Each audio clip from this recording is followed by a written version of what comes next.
Amount எங்களுக்கு இல்ல bro, ஒரு நிமிஷம் நான் சொல்றத கேளுங்க ப்ரோ. ஒரு நிமிஷம் நான் சொல்றத கேளுங்க, ஒரு நிமிஷம் நான் சொல்லி முடிச்சுக்கிறேன், அதுக்கப்புறம் நீங்க கால் பண்ணுங்க பேசுங்க. இவர் வினோத் 4 லட்சம் ரூபாய்க்கு கிட்ட வாங்கியிருக்காரு.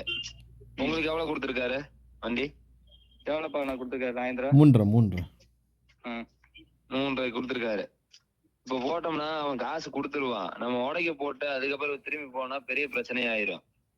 உங்களுக்கு புரியுதுங்களா? வண்டிக்காரனே வரல, வண்டிக்காரனுக்கே தெரியாது. நீங்க சொல்றதெல்லாம் சரிதான், சரிங்களா? இன்னைக்கு வந்து வண்டி தூக்கிட்டு போயிட்டானா நீங்க மொத்த பேர் யார்கிட்ட நிப்பீங்க?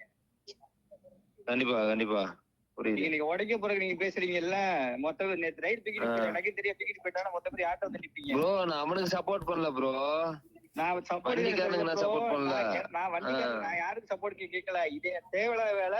இன்னைக்கு ஒரு நாள் அமௌண்ட் கொடுங்க, அப்படி இல்லைன்னா எங்களுக்கு அமௌண்ட் நீங்க கொடுக்கலாம், நாங்க அடுத்த வேலையை நான் பார்த்துட்டு போறேன்னு நான் சொல்றேன். நானு ஒரு நாள் தான் உங்கள்ட்ட எங்கெல்லாம் காவ காத்துருக்கோம். நம்ம வண்டிக்காரன்ட்ட நம்ம இல்ல ப்ரோ, நம்ம வண்டிக்காரன்ட்ட பேசணும் ப்ரோ. நீங்க பேசுங்க, பேசுறீங்க ஒரு நாள் இல்ல இல்ல நீங்க தானே அமௌண்ட் இல்ல, நீங்க தான் ரெடி பண்ணி வாங்குங்க. ஒரு நாள் நாளைக்கு அப்ப அப்படி எல்லாம் ஒண்ணும் இல்ல, அப்படிலாம் ஒண்ணும் இல்லங்க. ஒரு பேப்பர்ல எழுதி கொடுத்துருங்க நீங்க ஒரு 100 பத்திரத்துல. நாளைக்கு வண்டி வந்து வண்டிக்காரங்க யாராவது தூக்கிட்டு போயிட்டாங்கன்னா இவங்க பொறுப்பு இல்ல, இவங்க கொடுக்க அமௌண்ட் கொடுத்தா நீங்க எழுதி கொடுங்க பேப்பர்ல. Bro Vinod bro, Vinod bro bye, வண்டிக்காரனே தூக்கிட்டு வந்து இங்க மதுரையில உட்கார வச்சிருக்கலாமா? அதான் வந்தீங்கன்னா போய் மதுரையிலே திருப்பூர்ல போய் அவனை தூக்கிட்டு வந்து மதுரையிலே உட்கார வச்சுக்கலாம். அவன் டைரக்டா எல்லாமே வண்டிக்காரங்கிட்ட அவன் எல்லாமே பேசட்டும். ஏன்னா அவன் டக்குன்னு உடைக்க போட்டாலோ இல்ல ப்ரோ, ஒரே நிமிஷம் நான் அவர்கிட்ட சொல்றேன், ஒரே நிமிஷம் ப்ரோ. வினோத் பாய் வண்டி இவங்க உடைக்க போறேங்கிறாங்க, அவங்க வந்து தூக்கிட்டு போனாலும் அப்புறம் இவங்களுக்கு தான் பிரச்சனை, உடைக்க போட்டாலும் அவங்க பிரச்சனை.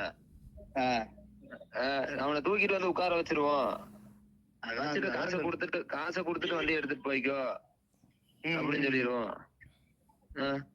அப்புறம் என்ன பண்ணணும்? ஏன்னா 3.5 லட்சம் ரூபாய் நம்மள்ட்ட இல்ல. அவனை கொண்டு வந்து உட்கார வச்சுட்டோம்னா அவனே தூக்கிட்டு போய் அவங்க உடைக்க போறாங்களா இல்லையா, அவனையே கொண்டு போனோம்னா எதா இருந்தாலும் அவனோட சார்ந்ததான் ஆயிக்கும்.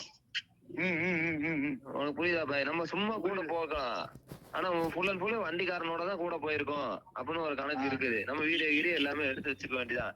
கடைசியில பிரச்சனை வந்தாலும் வண்டிக்காரன் தான் போய் போட்டான்னு சொல்லிட்டு ஒரு கணக்குல வச்சுக்கலாம். சரி இப்ப என்ன பண்ணுவோம், தூக்கிட்டு வந்துருவோம். தூக்கிட்டு வந்துடலாம். சரி இப்ப நான் கிளம்பி வரேன். ப்ரோ உங்களுக்கு ஓகேவா ப்ரோ? நீங்க தூக்கிட்டு வாங்க, சரிங்களா? நீங்க அவனை தூக்கிட்டு வாங்க, சரிங்களா? 2 ஆப்ஷன். நீங்க தூக்கிட்டு வந்தீங்கன்னா இன்னைக்கு தூக்கம் வந்தாங்க தெரியுமா, அவங்க நான் வர சொல்றேன். 2 பேரும் காசு கொடுத்து யாரோ ஒண்ணு காரை கொடுத்துருவோம். அப்படி இல்ல 2 பேருமே கூட்டு போவேன் நான் உடைக்கிற இடத்துக்கு.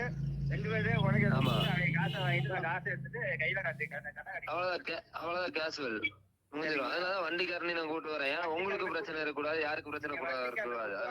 நைட்டு தூக்கம் வந்த எவனோ அவனை நான் வர சொல்றேன். நேரம் வந்ததுக்கு அப்புறம் பேசிட்டு எவன் காசு கொடுக்கட்ட சாயை கொடுத்துறேன், நீங்க எடுத்துட்டு போய்க்கீங்க வண்டிய. இல்ல 2 பேரும் மாட்டேன்னீங்கன்னா நான் என்ன உடைக்கிறதுக்கு எவ்வளவு கொடுக்குறோமோ 6 லட்சம் தரேன்னா எங்க அமௌண்ட் எடுத்து மீதி அமௌண்ட் கையில கொடுத்துட்டு வாங்கிட்டு போச்சுங்க. அவ்வளவுதான் ப்ரோ. ஓகே ப்ரோ, எனக்கு சரி ரொம்ப நன்றி ப்ரோ. நான் பேசிட்டு சரிங்களா? எனக்கு பேசிட்டு முடிவு பண்ண தூக்கிட்டு வாங்க. சரிங்க.